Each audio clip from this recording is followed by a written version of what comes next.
મહીસાગરની Virpur બીઓબીનો cashier નાણાં લઈ ફરાર થયો। ગ્રાહકોના 20 લાખ રૂપિયા લઈ બેંકનો કેશિયર ફરાર થયો। અલગ અલગ ખાતેદારોના અંદાજિત 20 લાખ રૂપિયા હતા। બેંકમાં પૈસા નહીં, ચેક મૂકીને જાઓ કહી કેશિયરે છેતરપિંડી કરી। બેંક મેનેજરે વીરપુર પોલીસ મથકમાં ફરિયાદ નોંધાવી। પોલીસે ફરિયાદના આધારે કેશિયરને પકડવા તપાસ હાથ ધરી।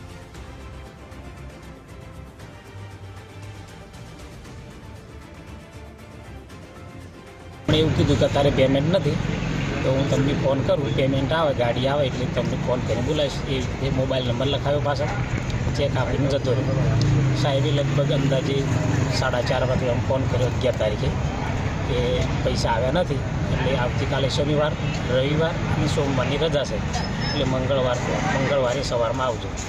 પછી મંગળવારે સાહેબને ફોન કર્યો, સાહેબે એવું કીધું કે ભાઈ હજુ સુધી ગાડી આવી નથી, આવશે એટલે ફોન કરીશું। 2-3 વખત ફોન કર્યા પણ કોઈ સરખો જવાબ આવે નહીં, એટલે હું પાછું બેંકે આવ્યો, અહીંયા વાત કરી। એવું કીધું કે અહીંયા ખાવા ગયેલા એટલે આવે એટલે પછી વાત કરીએ, પણ એ આવ્યા નહીં। એમની તપાસ કરતા કોઈ મળ્યા નહીં, એટલે પછી 11/4ના રોજ 2,80,000 રૂપિયા ઉપાડવા માટે ચેક કેશિયરને આપેલો હતો। તો તે દિવસે કેશિયર દ્વારા એવું જણાવવામાં આવેલું છે કે અમારી બેંકની અંદર આજે કેશ નથી, તમે ચેક મૂકીને જાઓ, પછી તમારી રકમ અમે તમને બોલાવીને આપીશું।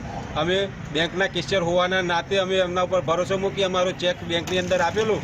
ત્યારબાદ એણે તે રકમ પાસબુકમાં માલુમ કરતો